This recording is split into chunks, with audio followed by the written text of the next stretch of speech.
잘 지냈어요 모두 보고 싶었어 이도 고잉은 언제나 너에게 고잉.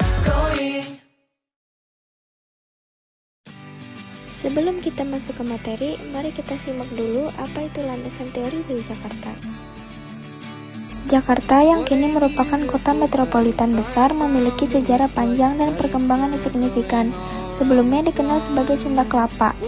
Kota ini menjadi Batavia setelah dikuasai oleh VOC pada 1619. Nama Jakarta digunakan sejak 1949 setelah kemerdekaan Indonesia dan kota ini kini berusia 495 tahun. Perubahan nama ini mencerminkan berbagai periode kekuasaan dan perubahan yang terjadi di Jakarta sepanjang sejarahnya. Sunda Kelapa.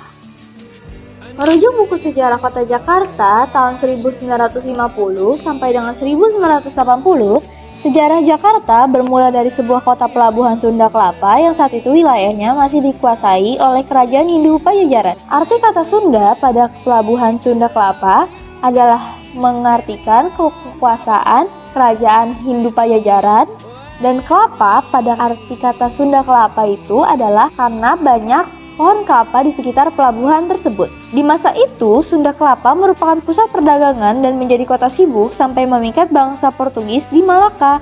Pada tahun 1552, atas perintah Gubernur Malaka, bangsa Portugis sebagai pendatang asing mulai masuk ke Sunda Kelapa. Niat para bangsa Portugis itu untuk meminta izin membangun benteng dekat muara Sungai Ciliwung.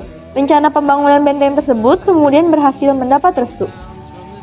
Namun, ketika bangsa Portugis kembali lagi pada tahun 1527, Sunda Kelapa sudah beralih kekuasaan ke Pangeran Fatahillah.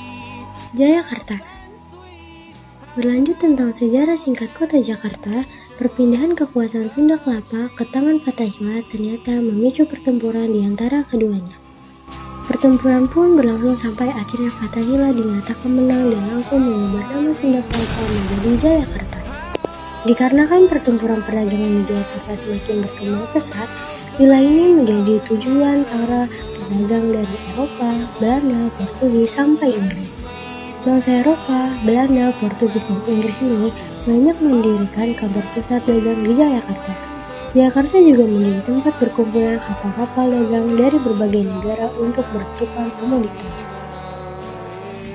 Batavia. Dengan memindahkan pusat operasi VOC ke Jakarta pada tahun 1619, Belanda secara aktif melalui era baru dalam sejarah Indonesia. Perubahan nama menjadi Batavia dan perombakan tata kota menjadikannya pusat perdagangan dan pemerintahan kolonial yang penting. Meskipun sistem kenal yang dibangun memiliki dampak negatif terhadap kesehatan, hal ini mencerminkan upaya Belanda untuk menciptakan lingkungan yang familiar bagi penduduk kolonialnya. Dominasi Belanda di Batavia yang berlangsung selama ratusan tahun ini meninggalkan jejak yang mendalam pada perkembangan kota dan masyarakat Indonesia. Jakarta Tokubet Sushi. Pada tahun 1942, Belanda kalah dari Jepang yang kemudian mengambil alih kekuasaan di Indonesia.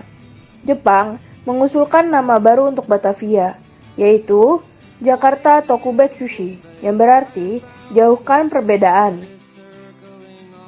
Nama ini resmi disahkan pada 8 Desember 1942, bertepatan dengan peringatan Hari Perang Asia Timur Raya. Namun, masa kekuasaan Jepang tidak lama, karena Jepang menyerah kepada sekutu pada tahun 1945.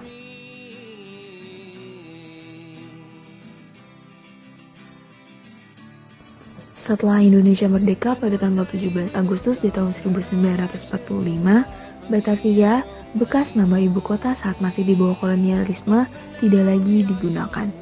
Pada tanggal 30 Desember di tahun 1949, secara resmi nama Batavia dihapuskan dan diganti menjadi Jakarta. Perubahan ejaan dari di Jakarta menjadi Jakarta juga turut dilakukan. Hingga pada tanggal 22 Juni tahun 1956, status Jakarta sebagai ibu kota Republik Indonesia telah dikukuhkan dan Sumarno Susratmojo menjadi salah satu gubernur di kota Jakarta. Tanggal 22 Juni pun ditetapkan sebagai hari ulang tahun kota Jakarta. Pemilihan tanggal ini berkaitan dengan sejarah perjuangan Pangeran Fathahillah yang berhasil mengusir bangsa Portugis dari Sunda Kelapa.